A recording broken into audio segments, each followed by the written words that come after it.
Hey, sorry to interrupt. My friends dared me to come say hi. Oh, yeah? Well, tell your friends thanks for the introduction. Wait, oh my god, it's him! No way! She said it so casually, like it was nothing. Her friends were all there, laughing, drinks in hand, and their eyes were already on me, just waiting. Then she looked straight at me and said it. She said I should prove I wasn't as boring as she always told them I was. The whole table went quiet for maybe half a second. I felt this heat rise in my chest. It wasn't anger, not yet, just pure disbelief. This wasn't some private argument we were having at home. It wasn't a joke just between the two of us. This was a performance, and I was the punchline. I asked her, "What do you mean by that?" She just rolled her eyes and said, "Oh, come on, everyone knows you're too soft, too predictable. You're just so easy to control."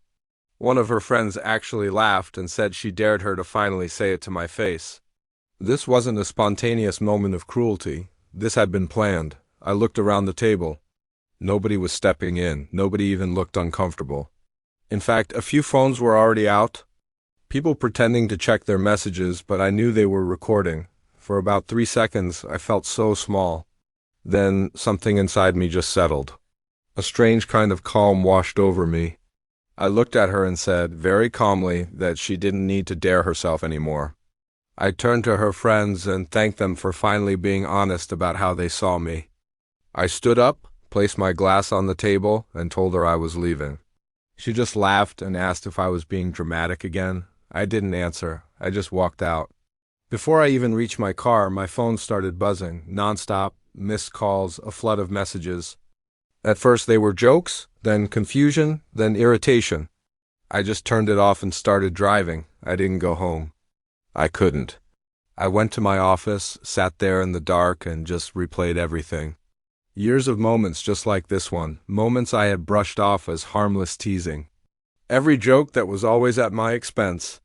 Every single time she corrected me in front of other people, making me feel stupid. By the time the sun came up, the embarrassment I felt had transformed into clarity.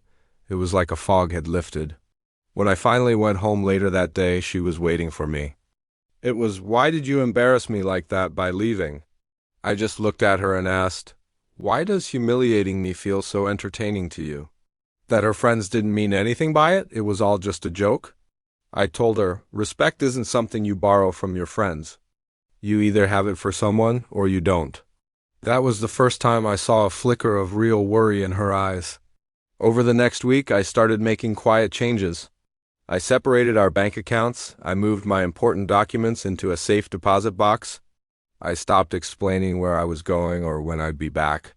She noticed, of course she did, but she didn't know how to stop it. See, control only works when the other person agrees to play the game. And I had stopped playing. She tried to apologize. But it wasn't a sincere apology, it was strategic. She started talking about how relationships need compromise. I told her compromise doesn't include public humiliation. That's a deal breaker, not a negotiation point.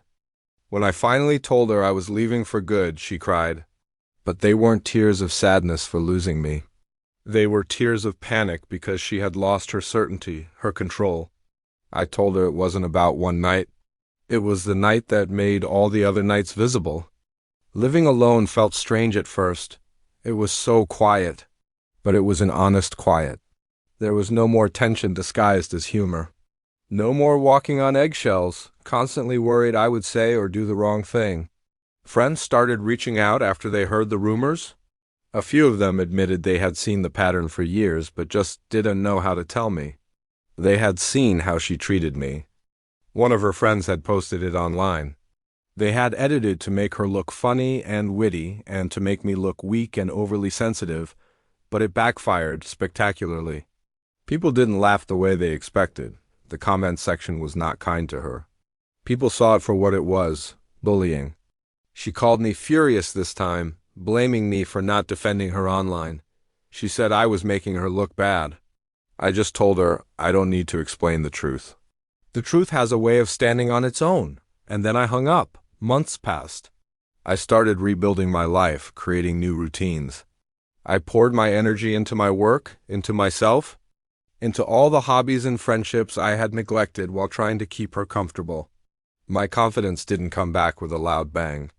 It returned quietly, in the small decisions I made every day, in the boundaries I set and no longer negotiated. I saw her once a while later at a mutual friend's gathering. She was different. Quieter, more cautious. I saw her watch how people reacted to her jokes now, gauging the room. She avoided my eyes completely. I just gave a polite nod and kept walking. Walking away didn't make me heartless. It reminded me that real dignity isn't loud or flashy. True strength doesn't have to beg to be seen. Her friends dared her to embarrass me. She did it.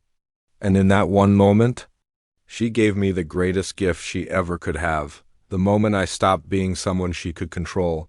That dare set me free. Thank you so much for listening to my story.